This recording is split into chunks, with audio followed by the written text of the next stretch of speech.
കൊലുസിട്ടു പായുന്ന കുറുമ്പിയെന്ന് കൊതിയോടെയെന്ന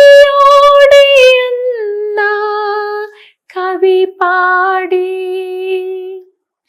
മണപ്പുറത്തങ്കനമാർ ശിവരാത്രി നോയമ്പെടുത്ത് ഉറങ്ങാത്ത മനസ്സുമായി ബലിയിടുമ്പോൾ വ്രതശുദ്ധിയോടവളേറ്റു വാങ്ങി ആത്മാക്കൾ നിറപുഞ്ചിരിയുമായി വിടവാങ്ങി. മുളം തണ്ട് കുളിക്കുന്ന മധുനിലാവിൽ മുലക്കച്ച ഞൊറിഞ്ഞെത്തും കുളിർത്തെന്നലിൽ അളകങ്ങൾ മേടയുന്ന പെരിയാറ്റിൻ വിരിമാറിൽ പുഴയുടെ ചന്തം ഞാൻ നോക്കി നിന്നു. ആലുവ പുഴയുടെ ചന്തം ഞാൻ നോക്കി നിന്നു. ആലുവ പുഴയുടെ ചന്തം ഞാൻ നോക്കി നിന്നു.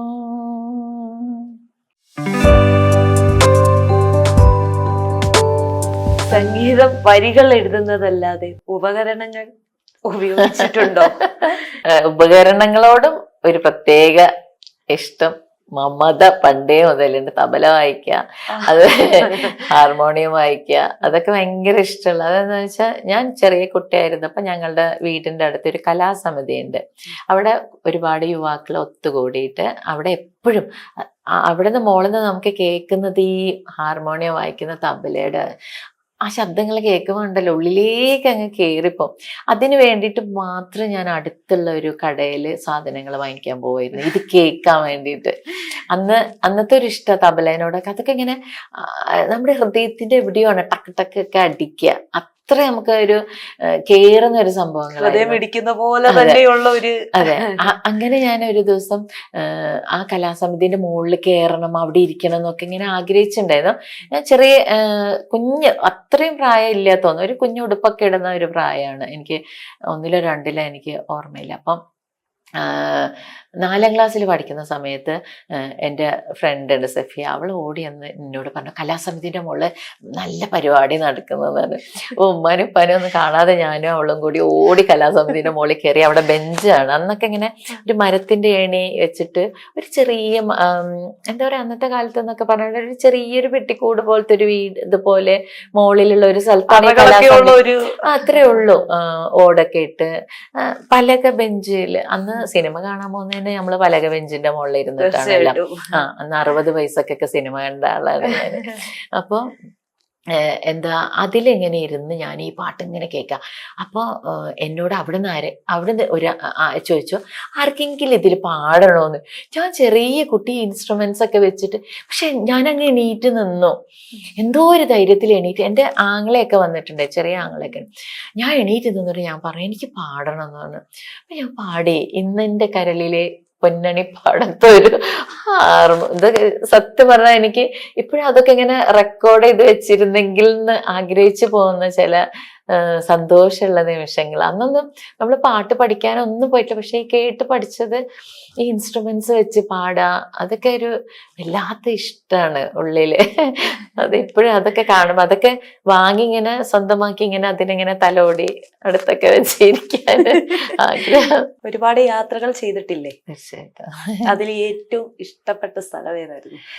ഇന്ത്യയാണ് നമുക്ക് ഏറ്റവും കൂടുതൽ ഇഷ്ടം തോന്നുന്നത്. കാരണം ഒരു നമ്മുടെ രാജ്യം എന്ന നിലയിൽ നമുക്ക് ഇന്ത്യ, അതിനോടുള്ള ഒരു ഇഷ്ടം അതൊരു വല്ലാത്ത ഇഷ്ടം തന്നെയാണ്. എല്ലാ സ്റ്റേറ്റിലും പോയിട്ടുണ്ടെങ്കിലും അത് നമ്മളുടെ എന്നുള്ള, നമ്മുടെ സ്വന്തം എന്നുള്ള ഒരു ഇതുണ്ട്.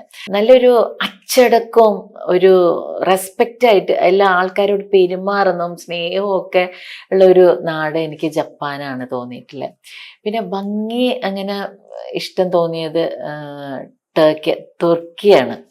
തുർക്കി അസർബൈജാനൊക്കെ നല്ല ഭംഗിയാണ്. പക്ഷെ ആളുകളുടെ പെരുമാറ്റവും സ്നേഹവും, നമ്മളൊരു മെട്രോയിലൊക്കെ പോയിട്ടുണ്ടെങ്കിൽ അവര് നമ്മളെ കൊണ്ടെത്തി, നമുക്ക് ചോദിച്ചാല് നമ്മൾ ആ ഒരു സ്ഥലത്ത് കൊണ്ടേ ആക്കി തന്നിട്ടാണ് അവർ തിരിച്ചു പോകുന്നത് എന്നുള്ള ഭയങ്കര എന്തോ ഒരു ഡിസിപ്ലിനും എല്ലാം റെസ്പെക്റ്റും ഒക്കെ ഉള്ള ഒരു നാടായിട്ട് എനിക്ക് ഫീൽ ചെയ്തിട്ടുള്ളത് ജപ്പാനാണ്. ധാരാളം ആൽബങ്ങൾ ചെയ്തിട്ടില്ലേ?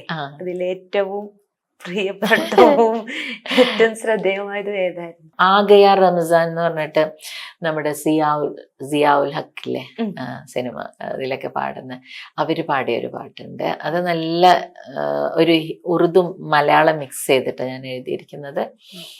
സിബു സുകുമാരൻ എന്ന് പറയുന്ന ആളാണ് അതിൻ്റെ മ്യൂസിക് ചെയ്തിരിക്കുന്നത്. പിന്നെ ശ്യാം പ്രസാദ്, നമ്മുടെ സ്റ്റീഫൻ ദേവസിയുടെ ബാൻഡിലുള്ള ശ്യാം ഉണ്ടല്ലോ, അദ്ദേഹം മ്യൂസിക് ചെയ്ത 2 പാട്ടുകൾ, അത് 2 ഹിറ്റായിരുന്നു. അനാമിക എന്ന് പറഞ്ഞ കുട്ടിയാണത് പാടിയിരിക്കുന്നതും അതിൽ ഡാൻസ് ചെയ്തിരിക്കുന്നതൊക്കെ, അതിൽ അഭിനയിച്ചതൊക്കെ ആ കുട്ടി തന്നെയാണ്.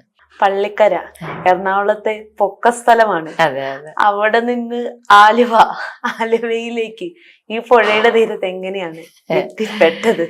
പുഴയുടെ തീരത്തിന്റെ ഒരു വലിയ കഥ പറയാനുണ്ട്. ചെറിയ കുട്ടിയായിരുന്ന സമയത്ത് ഞങ്ങള് ഇവിടെ ഉപ്പാന്റെ നാടാണല്ലോ ഇവിടെ, ആലുവാപ്പുഴന്റെ തീരത്ത് ഒരു ബലൂൺസിന്റെ അവരുടെ കസിനാണ്, അവിടെ ഒരു കല്യാണം ഉണ്ടായിരുന്നു. അങ്ങനെ ഞാൻ ചെറിയ കുട്ടി, ഒരു 11-12 വയസ്സുണ്ടാവും എനിക്ക്. ആ സമയത്ത് കല്യാണത്തിന് വന്നു, ഉപ്പാന്റെ കൂടെ ഇവിടെ കല്യാണത്തിന് വന്ന് പിറ്റേ ദിവസം ഞങ്ങള് കുളിക്കാൻ പോവാന്ന് പറഞ്ഞപ്പോ ഞാൻ കോഴിക്കോട് നിന്ന് വരുന്ന ആളാണല്ലോ, അപ്പൊ ഞങ്ങക്ക് പുഴ കുളം അങ്ങനെയല്ലല്ലോ, ഞാൻ കുളിക്കാൻ പോകുന്നത് ബാത്റൂമിലേക്ക് കയറാന്നുള്ളതാണ് നമ്മള് ചിന്ത. പറയല്ലേ പുഴയിലെ കുളിക്കാൻ പോകുന്നത്, ആലുവ പുഴയിലോന്ന് ചോദിച്ചു. അപ്പൊ അത് നമുക്കൊരു ഭയങ്കര ഇഷ്ടം തോന്നിയിട്ട് അങ്ങനെ ആ സ്റ്റെപ്പ്, അവരുടെ വീട്ടിൽ നിന്ന് സ്റ്റെപ്പ് വെള്ളത്തിലേക്കുണ്ട്, ഇവിടെ നമുക്ക് കാണാൻ പറ്റും ആ വീട്. ആ സ്റ്റെപ്പ് ഇറങ്ങി ഞാൻ ആ വെള്ളത്തിൽ കുളിക്കുമ്പോൾ ഞാൻ ഈ വെള്ളം ഇത് ഇഷ്ടത്തിൽ ഞാൻ ആദ്യമേ തന്നെ എനിക്ക് ആലുവാപ്പുഴ എന്ന് പറഞ്ഞിട്ടുണ്ടെങ്കിൽ വല്ലാത്ത ഇഷ്ടം തോന്നാൻ, വയലാർ ഇവിടെ വന്നിരുന്ന് എഴുതി ഒരുപാട് പാട്ടുകൾ എഴുതിയിട്ടുണ്ട്. പിന്നെ കുറേ സിനിമകൾ നമ്മൾ കണ്ടിട്ടുണ്ട്. വഞ്ചിയിൽ വന്ന് രാപ്പാർത്ത് അവിടെ താമസിച്ചൊക്കെ നസീർ സാറിൻ്റെ ഒക്കെ കുറേ സിനിമകളുണ്ടല്ലോ, അതൊക്കെ ഭയങ്കര ഇഷ്ടമുണ്ട്. അതൊക്കെ കൂടി വെച്ചിട്ട് ഞാൻ ഈ വെള്ളം എടുത്ത് കയ്യിലിങ്ങനെ പിടിച്ചിട്ട് ഞാൻ പറഞ്ഞു, പഠിച്ചോനെ ഈ ആലുവാപ്പുഴൻ്റെ തീരത്ത് എനിക്കൊരു വീട് വേണം. അന്ന് പ്രാർത്ഥിച്ചത് ഞാൻ അതായിരുന്നു. ഇങ്ങനെ പിടിച്ചിട്ട് ഞാൻ പ്രാർത്ഥിച്ചത് നല്ല ഓർമ്മയുണ്ട്. പഠിച്ചോനെ എനിക്ക് അന്ന് കോഴിക്കോട് കിടക്കുന്ന ഞാൻ എങ്ങനെ ആലുവാപ്പുഴന്റെ തീരത്ത് വന്നിട്ട് വീട് വെക്കണമെന്ന് എനിക്ക് പോലും അറിയില്ല. പക്ഷെ പഠിച്ചോൻ ആ ആഗ്രഹം ഇങ്ങനെയാണ് സാധിപ്പിച്ചു തന്നത്. പള്ളിക്കര കല്യാണം കഴിച്ചു കൊണ്ടുവന്നപ്പോൾ ഞാൻ ഹസ്ബൻഡിനോട് ഒരാഗ്രഹം, വീട് വെക്കുന്ന കാര്യം പറഞ്ഞപ്പോൾ ഞാൻ പറഞ്ഞു എനിക്ക് ആലുവാപ്പുഴൻ്റെ തീരത്തൊരു വീട് എന്നുള്ളതൊരു വലിയൊരു ആഗ്രഹം എന്ന് പറഞ്ഞു. അങ്ങനെയാണ് ഞങ്ങൾ ഇവിടെ പ്ലോട്ട് വിൽപ്പനക്ക് കണ്ടിട്ട്, ഇത് GCDA പ്ലോട്ടുകളാണ് ഞങ്ങൾ താമസിക്കുന്നത്. അപ്പം അങ്ങനെയാണ് ഇവിടെ വീട് വെച്ചത്. പക്ഷെ ഈ പുഴയോട് ഭയങ്കര ഇഷ്ടവും സ്നേഹവും ഒക്കെ ഉണ്ട് എനിക്ക്. ആ പുഴ വരും, നമ്മളുടെ അടുത്ത് വരും, ആ സൈഡിൽ മതിലിൻ്റെ മുകളിൽ വന്ന് ഇടിച്ച് എന്നോട് സംസാരിക്കലുണ്ട് എന്നാണ് എൻ്റെ ഒരു വിശ്വാസം. ഞാനും അവിടെ നിന്നിട്ട് പുഴേൻ്റെ അടുത്ത് സംസാരിക്കും, എന്നോട് എന്തൊക്കെയോ പറയും. അങ്ങോട്ട് എനിക്കറിയാവുന്ന കാര്യങ്ങളുണ്ടല്ലോ പുഴയുടെ, അതൊക്കെ എന്നോട് പറയുന്ന പോലെ ഞാൻ അവളോട് പറയുന്ന പോലെയൊക്കെ എനിക്ക് ഭയങ്കരമായിട്ടുള്ള ഒരു, കേട്ടാൽ വട്ടെന്ന് തോന്നുന്ന ഒരു സംഭവം. നമുക്ക് സംഗീതം പകർന്ന് തന്നിട്ടുണ്ട്. തീർച്ചയായിട്ടും എനിക്ക് എഴുതാനൊക്കെ ഞാൻ അവൾ എന്നോട് പറഞ്ഞത് എന്ന് പറഞ്ഞ ഡയറി പോലെ അങ്ങനെയൊക്കെ പോലെ എഴുതാറുണ്ട്. എന്നോട് ശരിക്കും എനിക്ക് സംസാരിക്കുന്ന ഫീല് കിട്ടാറുണ്ട്. അപ്പം 2018 നമ്മുടെ വെള്ളപ്പൊക്കത്തിന്റെ സമയത്ത് ഈ ലെവലിൽ ഞങ്ങളുടെ മുറ്റത്തിന്റെ ലെവലിൽ ആ വെള്ളം വന്നിങ്ങനെ നിൽക്കാം. ഞാൻ ഇടയ്ക്കിടയ്ക്ക് ചെന്ന് നോക്കും, തിരിച്ചു വരും, പിന്നെ നോക്കും. അപ്പോഴൊക്കെ എനിക്കൊരു പുഴയ്ക്കൊരു ഭീകരത പോലെ തോന്നി. അപ്പം നീ എന്താ ഇങ്ങനെയെന്ന് ഞാൻ ചോദിച്ചിട്ടുണ്ട്. ഇത്രയും നല്ല ഭംഗിയായിട്ട് ഒഴുകിക്കൊണ്ടിരിക്കും, എന്ത് ഭംഗിയുള്ള ഇതാണ്, നീ എന്താ ഇങ്ങനെ ഭീകര രൂപം എന്നൊക്കെ ഇങ്ങനെ ഞാൻ ചോദിച്ചിട്ടുണ്ട്. വീട്ടിൽ വരും, ഞാൻ ഓരോ സാധനങ്ങൾ എൻ്റെ എഴുതി വെച്ചതും തബല അങ്ങനെയുള്ള സാധനങ്ങളൊക്കെ ഫസ്റ്റ് കയറ്റി തുടങ്ങി മുകളിലേക്ക്. അവളെ കാണുമ്പോൾ എനിക്കിങ്ങനെ തോന്നാം, ഇങ്ങനെ കയറി വരുന്ന പോലത്തെ ഒരു, നമ്മളൊക്കെ വെള്ളം നിറഞ്ഞാലോ അങ്ങോട്ട് വന്നാലോ എന്നൊക്കെ. അപ്പൊ ഈ സാധനങ്ങൾ ഇങ്ങനെ, പിന്നെ ഇങ്ങനെ ഡാമുകൾ തുറന്നിടുന്നെന്ന് പറയുമ്പോൾ തന്നെ എല്ലാ സാധനങ്ങളും മുകളിലേക്ക് കയറ്റി തുടങ്ങിയിട്ടുണ്ടായിരുന്നു. പിന്നെ കുറച്ച് സാധനങ്ങൾ വെച്ചിട്ടുണ്ടായിരുന്നു. അപ്പോൾ ലാസ്റ്റ് ഒരു അനൗൺസ്മെന്റ് നമ്മുടെ ഇതിലെ ഇങ്ങനെ രാത്രി ഇങ്ങനെ ഒരു 10 മണിക്ക് ശേഷം പോയി പുഴയുടെ സൈഡിലുള്ളവർ ജാഗ്രത പാലിക്കണം അങ്ങനെ പറഞ്ഞപ്പം ഞാൻ ലൈറ്റൊക്കെ ഇട്ട് 10 മണി കഴിഞ്ഞിട്ടുണ്ട്, മൊബൈലിൽ ലൈറ്റൊക്കെ വെച്ചിട്ട് ഞാൻ അങ്ങോട്ട് പോയി, വെള്ളത്തിൻ്റെ അടുത്തേക്ക് പോയപ്പോൾ വെള്ളം ഇങ്ങനെ പൊങ്ങി എൻ്റെ മേത്തേക്ക് എണിച്ചു, ഞാൻ കയറും എന്ന് പറയുന്നുണ്ട്. അപ്പം എനിക്ക് കരച്ചിലോ ഭയമോ തോന്നി. ഞാൻ ഓടി അകത്തേക്ക് കയറി. ഹസ്ബൻഡിനെ നോക്കിയപ്പോൾ പുള്ളി ഉറങ്ങുക. ഞാൻ മുകളിലേക്ക് കയറി. ചെറിയ മോനുണ്ടായിരുന്നു, അവനോട് ഞാൻ പറഞ്ഞു, മോനെ പുഴ പറയണ കയറും അവിടെ കൊച്ചി വട്ടാണ് ചേച്ചാണ്. ഞാൻ പറഞ്ഞു അല്ല, അവള് പറയുന്നുണ്ട് കയറും എന്ന് പറയുന്നുണ്ട് എന്നാണ്. ഞാൻ മോനായിട്ട് അപ്പം അവനെ ഓടി വന്നു, എന്താ മുച്ചി പറയണേ? ഞാൻ പറഞ്ഞു ഇങ്ങനെ പൊങ്ങി വരുന്നു. അപ്പൊ എനിക്കിങ്ങനെ ശരിക്കും തിരമാല പോലെ പൊങ്ങി എൻ്റെ അടുത്തേക്ക് പറഞ്ഞു, ഞാൻ കയറും. അപ്പൊ ഈ മോനെ ഞാൻ എടുത്ത് അവന് എൻ്റെ അടുത്ത് വന്നിട്ട് പറഞ്ഞു, പിന്നെ ഉമ്മച്ചിക്ക് എന്താ വട്ടാണെന്ന് ചോദിച്ചിട്ട് അവൻ പോയി കിടന്നുറങ്ങാൻ പോയി. ഞാൻ ബാക്കിയുള്ള സാധനങ്ങൾ എടുത്തു വെച്ചു തുടങ്ങി. മുകളിലേക്ക് എനിക്കിങ്ങനെ തോന്നുക ഈ കയറുമെന്ന് പറഞ്ഞാൽ, അതെന്ന് വെച്ചാൽ ഈ വെള്ളം കയറുന്നതിൻ്റെ 1-2 വർഷം മുമ്പ് ഞാനൊരു സ്വപ്നം കണ്ടിട്ടുണ്ടായിരുന്നു. ഞാൻ ബെഡ്റൂമിൽ കിടക്കുമ്പോൾ ഞങ്ങളുടെ ജനലിൻ്റെ അവിടെ വെള്ളം വന്ന് ഇങ്ങനെ നിൽക്കുന്നു, ഈ ഒരു ഉയരത്തിൽ വെള്ളം വന്ന് നിൽക്കുന്നുണ്ട്. അപ്പം ഞാൻ അകത്തേക്ക് കയറിയിട്ടില്ല. അപ്പം ഞാൻ ചോദിച്ചു, എന്താ പുഴ അകത്തേക്ക് കയറാതെ ആ പുറത്ത് തന്നെ ഇങ്ങനെ നിന്നത് എന്നുള്ള, അത് എൻ്റെ മനസ്സിൽ ഇങ്ങനെ കിടക്കുന്നുണ്ടായിരുന്നു. ചില കാര്യങ്ങളൊക്കെ നമുക്കിങ്ങനെ മുൻകൂട്ടി ഇങ്ങനെ ഒരു വിഷമങ്ങൾ ഉണ്ടാക്കുന്ന അങ്ങനെ തോന്നുന്ന ഒരു സംഭവം ഉണ്ടായിരുന്നു. പിന്നെ ഈ പുഴയായിട്ട് വല്ലാത്തൊരു അറ്റാച്ച്മെന്റ് ഉള്ളതുകൊണ്ട് ഇത് സത്യമാണ് ഇത് കയറും, ഇത്ര ഉയരത്തിൽ വെള്ളം വരുമെന്നൊക്കെ അതെനിക്ക് എന്നെ അങ്ങനെ വേട്ടയാടിക്കൊണ്ടിരുന്നു. അപ്പം ഞാൻ എല്ലാ പുസ്തകങ്ങളും ആ സ്വപ്നത്തിൽ കണ്ട അളവില് ഞാൻ തുണികള് എല്ലാ സാധനങ്ങൾ കയറ്റി അലമാരിയുടെ മുകളിൽ എൻ്റെ സാരികൾ, പട്ടുസാരികളൊക്കെ അതൊന്നും ഞാൻ എടുത്തു വെച്ചില്ല. പക്ഷെ ഈ ഒരു സ്വപ്നം കണ്ട അളവില് എല്ലാ സാധനങ്ങളും ഞങ്ങൾ മുകളിലേക്ക് കയറ്റി, കേട്ടനൊക്കെ ഞാൻ പൊക്കി കയറ്റി. അതൊരു ഭയങ്കര ഇതായിരുന്നു. എന്നിട്ട് ഞങ്ങൾ തിരിച്ച് ഇവിടുന്ന് ഇറങ്ങി പോകുമ്പോൾ കരഞ്ഞിട്ടാണ് ഞാൻ പോകുന്നത്. കാരണം ഈ വീട് ഏതോ ഒരു ചളിവെള്ളത്തിന് ഇട്ട് കൊടുത്തിട്ട് നമ്മൾ പോകുന്ന പോലെയുള്ള ഒരു ഫീൽ എനിക്ക് അന്ന് ഉണ്ടായിരുന്നു. പിന്നെ പുഴ എന്നോട് പറയാം കയറും എന്ന് പറയുമ്പോൾ കയറും. അപ്പം അടുത്ത വീട്ടിലുള്ള അവരോടൊക്കെ ഞാൻ പറഞ്ഞു, പുഴ കയറൂട്ടോ, നമുക്ക് പോവാം, എടുത്തു വെച്ചിട്ട് പോകും. അപ്പോൾ അവർ പറഞ്ഞു, ഫൗസിക്ക് എന്താ വട്ടാണ്, ഇവിടെ ഞങ്ങൾ എത്രയോ വർഷങ്ങളായിട്ട് താമസിക്കുന്നതാണ്, ഇവിടെ അങ്ങനെ വെള്ളം കയറില്ല, വന്നാലും ഒരു താഴെയൊക്കെ വരെ അങ്ങനെ മുറ്റത്തൊക്കെ വന്ന് നിന്നിട്ട് അങ്ങ് പോകുന്നായിരുന്നു അവരൊക്കെ പറഞ്ഞു. പക്ഷെ അവരൊക്കെ ഞങ്ങൾ പോയി കഴിഞ്ഞിട്ട് അവരൊക്കെ ഹെലികോപ്റ്ററിലാണ് പിന്നെ കൊണ്ടുപോകുന്നത്. അവരത്രയും അവർക്ക് ഒട്ടും പ്രതീക്ഷിച്ചില്ല. അവർ സാധനങ്ങളൊന്നും എടുത്തു വെച്ചില്ല. ഞങ്ങളുടെ വീട്ടിലെ ചെരുപ്പ് മുതൽ ചവിട്ടി മുതൽ എന്ന് പറയാം എല്ലാ സാധനവും ഞാൻ മുകളിലേക്ക് വെച്ച്, ഇവള് പറഞ്ഞ ഒരൊറ്റ കാരണം കൊണ്ട് ഇത്ര ഇങ്ങനെ കയറും. അങ്ങനെ ഞങ്ങള് തറവാട്ടിൽ അനിയൻ്റെ വീട്ടിലായിരുന്നു താമസിച്ചത്. അത് കഴിഞ്ഞ് ഒരുവിധം വെള്ളമൊക്കെ ഇറങ്ങി ഞങ്ങൾ ഇങ്ങോട്ട് വന്ന് നോക്കിയപ്പോൾ ഞാൻ ആ സ്വപ്നത്തിൽ കണ്ട അതേ അളവിൽ വെള്ളം നിന്ന്.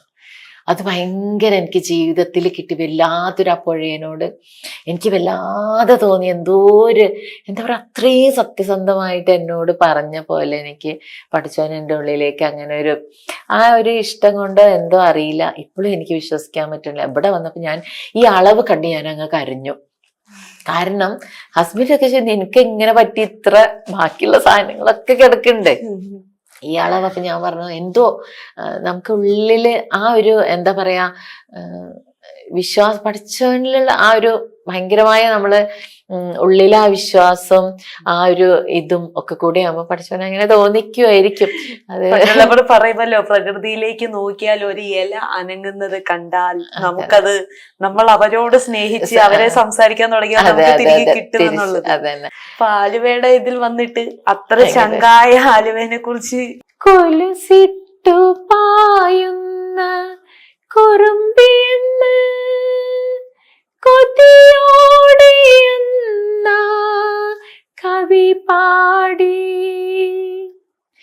മണപ്പുറത്തങ്കനമാർ ശിവരാത്രി നോയമ്പെടുത്ത് ഉറങ്ങാത്ത മനസ്സുമായി ബലിയിടുമ്പോൾ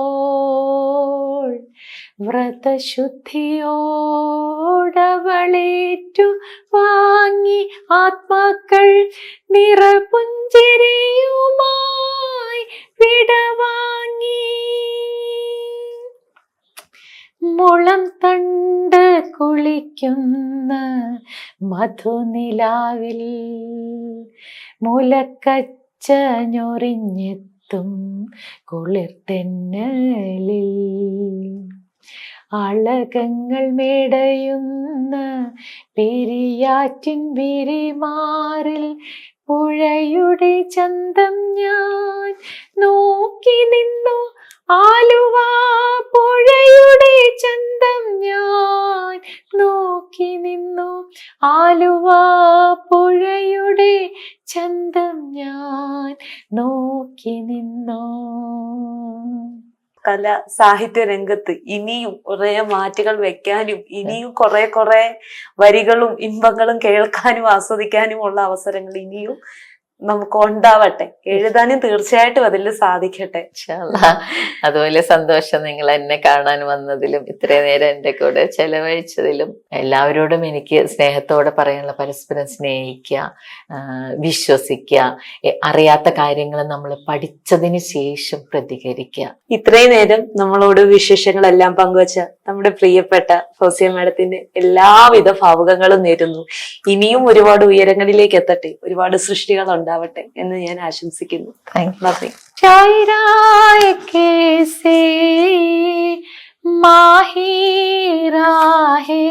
ബിബി ആയിഷ, അമ്മി ആയിഷ, खैरात अंगेज यादाश की मालिकी बीबी आयशा, अम्मी आयशा. इतनी कम उम्र में नबी की लगी हुई है आयशा, आयशा, आयशा, अम्मी आयशा.